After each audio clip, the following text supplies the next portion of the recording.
SAFM, South Africa's news and information leader.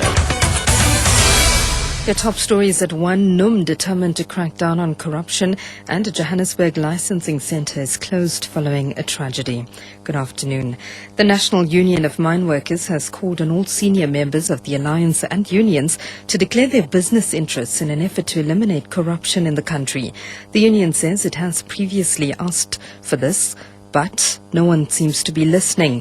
NUM Secretary General Frans Baleni says a mechanism is needed to ensure that politically connected individuals do not manage to siphon money from state coffers. There's a surcharge in this where people are both politicians and business. If you take the stadia for 2012, honestly speaking, we could have built all that infrastructure with much less. But because people had to benefit, if you take, for example, 10 million project on renewable, with a tariff rate of R2.60 against an ESCOM tariff per kilowatt of 40 cents, and people are smiling because it's just going to benefit, that has not been declared. A total of 53 bids have so far been received from independent electricity producers for the construction of renewable energy sources in South Africa. The country earlier made available 800 million rand for renewable energy projects and is seeking private partners to manage the fund. An agreement has been signed in Pretoria for a 1.9 billion rand World Bank loan to Eskom to help the utility develop clean energy sources.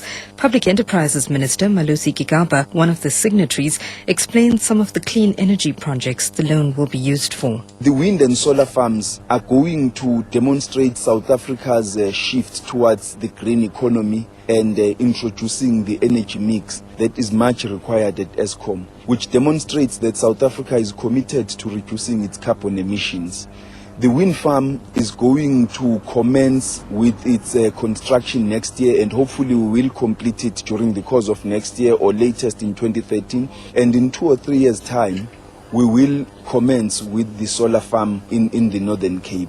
Gospel singer Lusanda Mcinga has made a brief appearance in the Butterworth Magistrates Court in the Eastern Cape to face charges of assault, kidnapping and robbery. She's been released on bail of 500 rand and the case has been postponed to next month.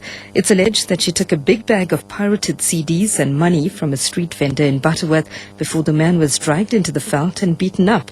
2 of her alleged accomplices are still at large. The singer has vowed to continue her fight to stop the sale of pirated music, which she says is killing the industry. A 29-year-old woman has collapsed and died at the centralized licensing center at the Public Safety Headquarters in Johannesburg. Metro Police spokesperson Wayne Minnaar says the center has been closed for the rest of the day. The centralized licensing bulk center, which deals with registering and licensing of vehicles in bulk on Main Road in Martindale, which is used by motor dealers and banks, has been closed for the rest of the day as a female cashier aged 29 who works at the center has collapsed and died on duty.